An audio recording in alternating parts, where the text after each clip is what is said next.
todas as vezes que você está diante de um paciente e você pergunta, a senhora já fez alguma cirurgia no olho? Alguns pacientes falam assim, eu operei de catarata. Né? Ou então você pergunta assim, tem algum problema de saúde visual na família? Meu pai tem catarata. E às vezes, quando você investiga, aqui no serviço, quando nós colocamos na lâmpada de fenda, nós percebemos uma cicatriz ali de pterígio. Né? Ele realizou uma excerese de pterígio e ainda não fez uma cirurgia, não realizou uma cirurgia de catarata. O que seria então, essa catarata? Catarata é genético? Na sua família alguém apresenta algum problema? O paciente fala assim, olha, meu pai teve catarata, minha mãe também teve catarata. Quando ele fala isso, é muito comum associar a genética. Então, pterígio temporal e nasal, então esse pterígio ele já ocupa praticamente, ele já toma todo o eixo visual. E o nosso próximo tópico, ceratocone. A culpa é da genética? Ceratus, córnea, a córnea em forma de cone, E agora no outro momento, olha só, essa córnea ela alterada, uma córnea bicuda, uma córnea com alteração. Então, uma forma eficiente de abordar isso com o seu paciente é através de uma observação e duas perguntas. A observação que você vai fazer é se o seu paciente está ou não fazendo uso de correção. Se ele usa ou não usa óculos. A primeira pergunta é, a visão está boa? E a segunda pergunta é, na família, alguém tem glaucoma? Pressão alta no olho? Com uma observação e duas perguntas, você consegue abordar esse tema de forma eficiente com o seu paciente. A observação... Olá, seja muito bem-vindo, seja muito bem-vinda ao nosso ambiente de estudos oftalmoclínico. Eu sou o Dr. Jardel Rodrigues e ajudo clínicos, assim como você, a identificar alterações visuais sintomáticas e assintomáticas, tratar quando possível e encaminhar ao especialista quando necessário. Você está no episódio A Culpa é da Genética?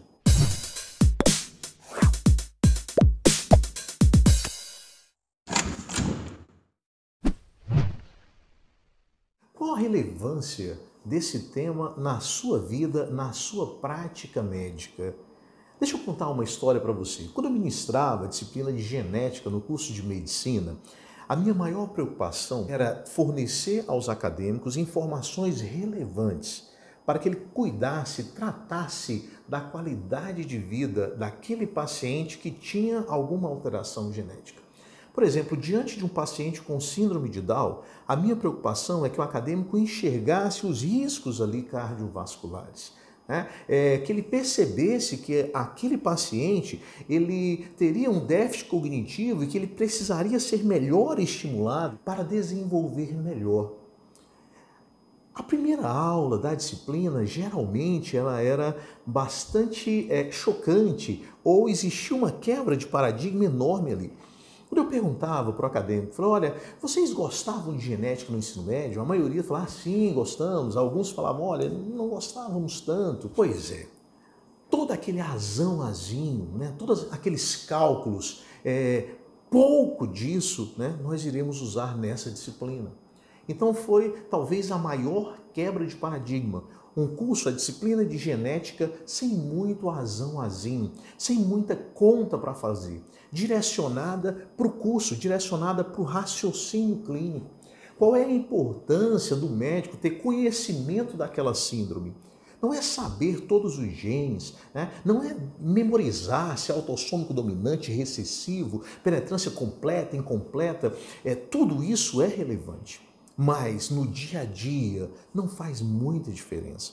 Na realidade, o que o acadêmico precisava saber, o meu objetivo naquela disciplina é que ele identificasse situações onde ele poderia explicar bem aos familiares, para que ele pudesse ajudar o paciente, tanto no seu desenvolvimento, como evitar situações de risco de morte. Como, por exemplo, na síndrome de Marfan, em diversas outras síndromes, alguns cuidados, alguns acompanhamentos ali periódicos que teriam que ser realizados.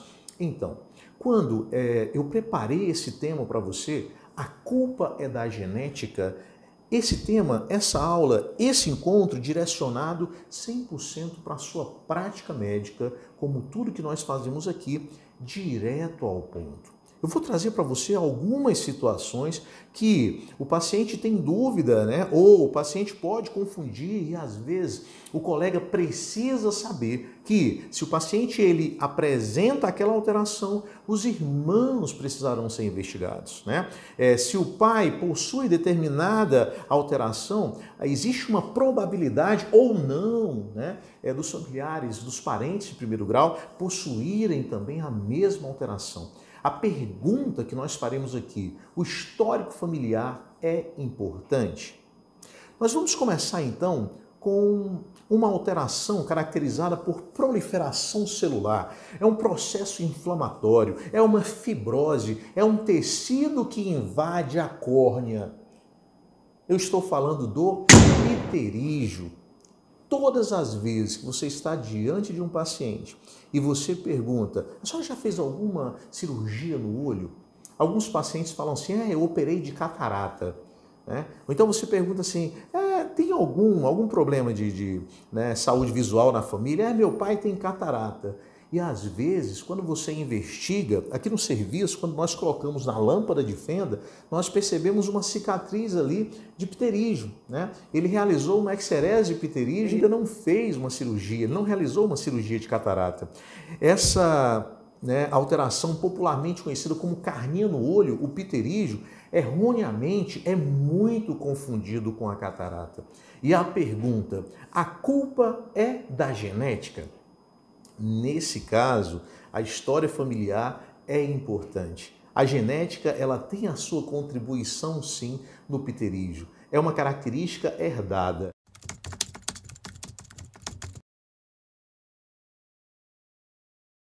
Agora, o que você precisa saber, o paciente ele tem o gene, né? Ele tem a tendência. Agora, ele só vai desenvolver se for estimulado. E quem que vai estimular, né, esse crescimento subepitelial fibrovascular, né, de tecido conjuntival? Quem estimula? Quem que é o gatilho? O gatilho, nesse caso, é a exposição aos raios ultravioletas. Então, o paciente ele tem a informação genética, ele tem a tendência, mas esse paciente precisa, esse olho precisa ser estimulado. E esse estímulo ele vem dos raios ultravioletas. Então, a exposição ao sol. Então, é importante esse paciente ser bem orientado, né? Ele tem uma tendência, o meu pai tem. Às vezes você investiga, o pai ele é trabalhador do campo, então o pai exerce alguma atividade que ele fica muito exposto ao sol. Como é que você pode ajudar o seu paciente, né? Orientando ele a se proteger dos raios ultravioletas. Como que ele poderia fazer isso? Quando possível, o uso de chapéu ou boné, óculos escuro, né? Comprado em ótica de preferência, que tenha, né, filtros, que seja um óculos confiável, que realmente proteja esse olho dos raios ultravioletas. Evitar o contato direto, é uma região, uma tendência, né, a estar inflamado, um pouco mais sensível. Evitar o contato direto com o sol, né? Ao andar no carro, vidro levantado, ao andar de moto, viseira baixa, né? Então, essas orientações fazem toda a diferença na vida do seu paciente. Então, no primeiro item, né, na primeira alteração apresentada, a culpa é sim da genética, porém, esse olho ele precisa ser estimulado. O gatilho para o desenvolvimento e aparecimento do pterígio, os raios ultravioletas. E já que o pterígio, né, ele erroneamente é confundido com a catarata, o segundo item, a segunda alteração que eu trago para você, isso mesmo, catarata. O que seria então, né, essa catarata? Catarata é genético? Na sua família alguém apresenta algum problema? O paciente fala assim, olha, meu pai teve catarata, minha mãe também teve catarata. Quando ele fala isso, é muito comum, né, associar a genética. O pai teve, a mãe teve, meus irmãos também já tiveram. Tem um irmão que operou agora recentemente catarata. A pergunta é, no caso da catarata, a culpa é da genética? Nesse caso, a resposta é não. Catarata é um processo natural do envelhecimento de uma lente intraocular que nós chamamos de cristalino, muito comum após os 50 anos de idade.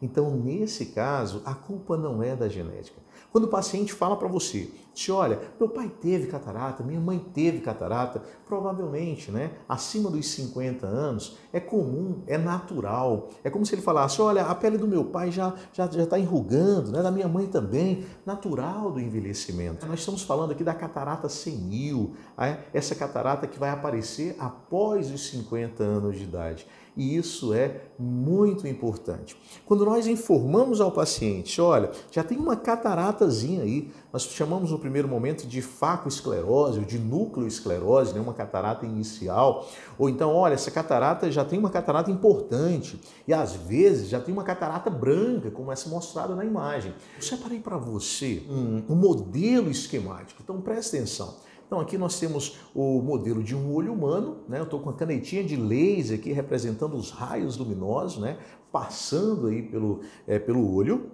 Ele vai atravessar a córnea no primeiro momento, a pupila e aí chega no cristalino, mostrando aí um cristalino. Eu costumo explicar para os meus pacientes, é uma lente intraocular tão limpa, mas tão limpa que o nome é cristalino. E aí você percebe que os raios luminosos, eles atravessam livremente a córnea e o cristalino, chegando na retina, essa retina ele vai conduzir os estímulos até o cérebro através do nervo óptico. Então, esses raios que chegam são recebidos aqui pela retina e conduzidos pelo nervo óptico. Agora imagina essa outra situação, esse cristalino com o tempo, ele envelhece, ele vai ficando opaco, ele vai ficando mais escuro. Na representação, perceba que esse cristalino agora, ele não permite completamente a passagem da luz. Olha a diferença, essa luz não chega com a mesma intensidade. Por quê? Porque esse cristalino agora envelheceu, e ele precisa ser trocado.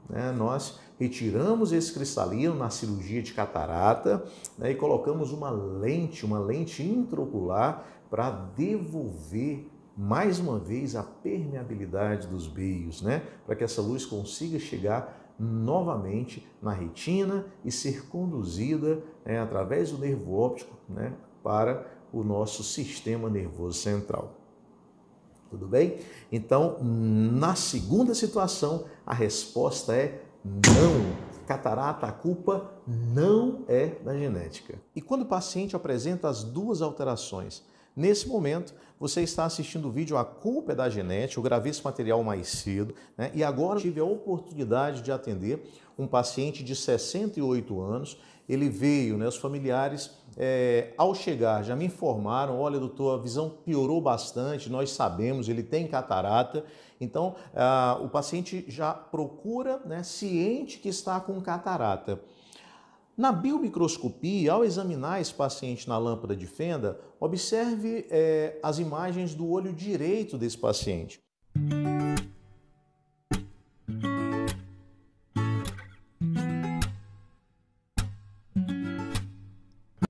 Então, ele possui um pterígio nasal e um pterígio temporal um pouquinho menor, e ele possui uma catarata. Observe agora a imagem do olho esquerdo desse paciente.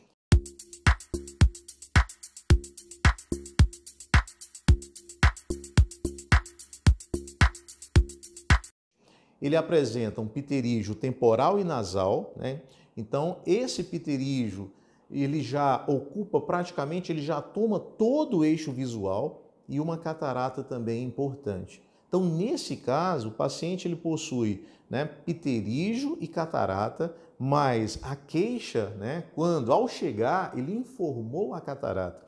E ele acredita que a baixa acuidade visual é em função da catarata. Não está errado. Porém, observa, principalmente no olho esquerdo, o pterígio ele já tomou aí todo o eixo visual. Então, o pterígio também é responsável por essa baixa acuidade visual. Nesse caso específico, o paciente apresenta pterígio nasal e temporal em ambos os olhos, mas catarata senil. E segue o vídeo.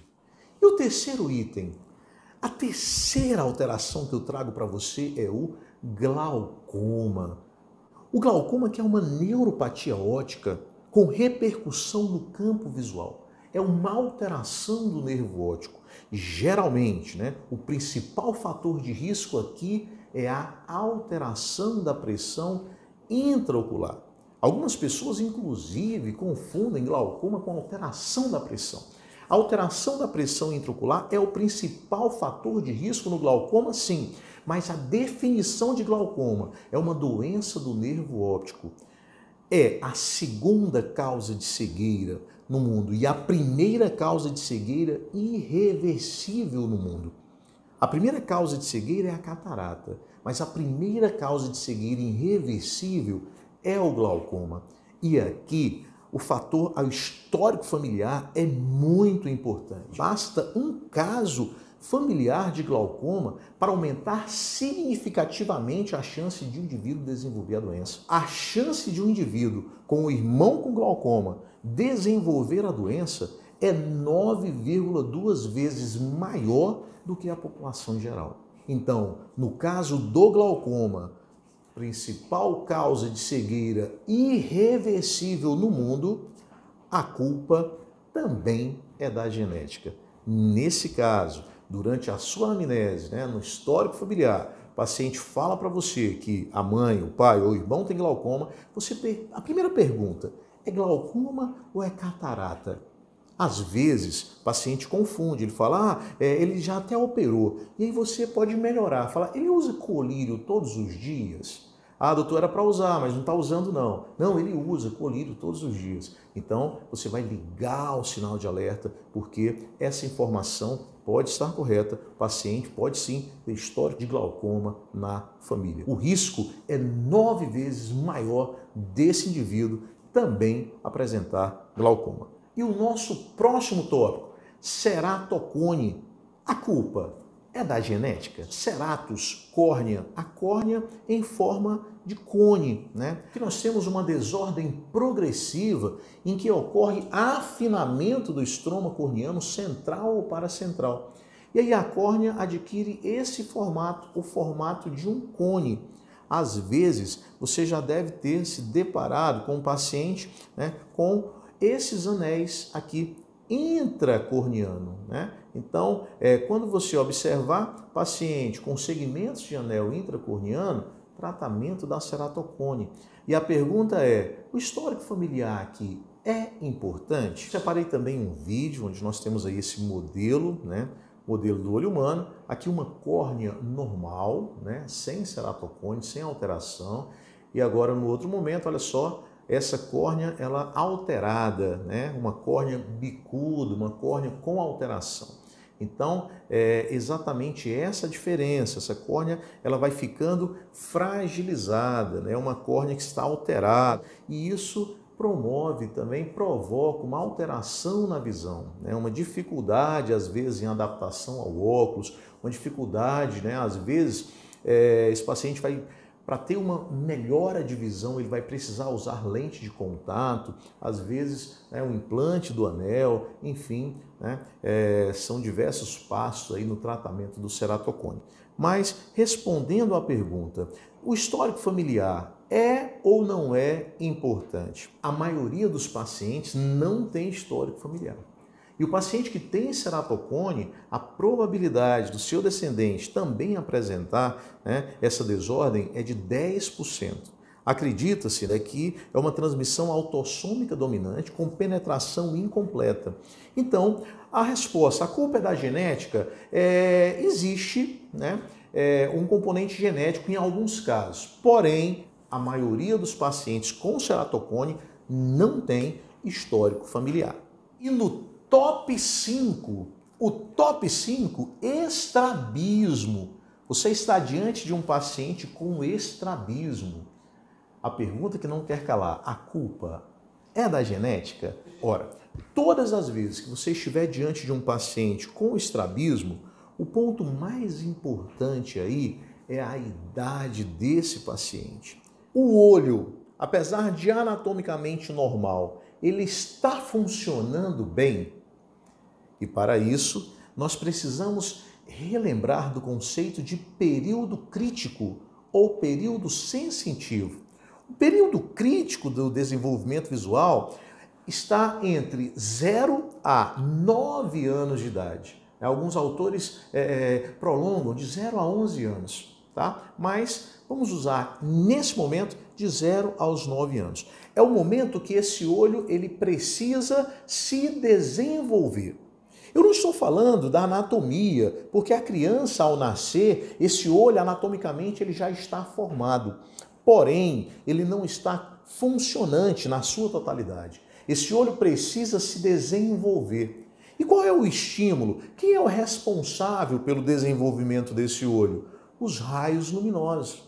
Os raios luminosos, por isso que os meios precisam, de transparência. A córnea, ela precisa estar transparente. O cristalino, ele também precisa estar transparente. Para quê? Para permitir a passagem dos raios luminosos. Essa retina, ela precisa amadurecer. E esse amadurecimento, ele só acontece se essa retina for estimulada. Daí a importância, da percepção de uma catarata congênita, por exemplo. Uma criança com catarata, uma criança que tem o cristalino opaco, essa retina não será estimulada porque os raios não irão passar na sua totalidade. Então, quando você estiver diante de uma criança, diante de um paciente com estrabismo, pensar, essa criança, ela ainda está no período crítico? Porque no período crítico, do 0 aos 9 anos, existe uma janela enorme de oportunidades, e o estímulo dos raios luminosos aqui serão responsáveis por um excelente desenvolvimento da visão.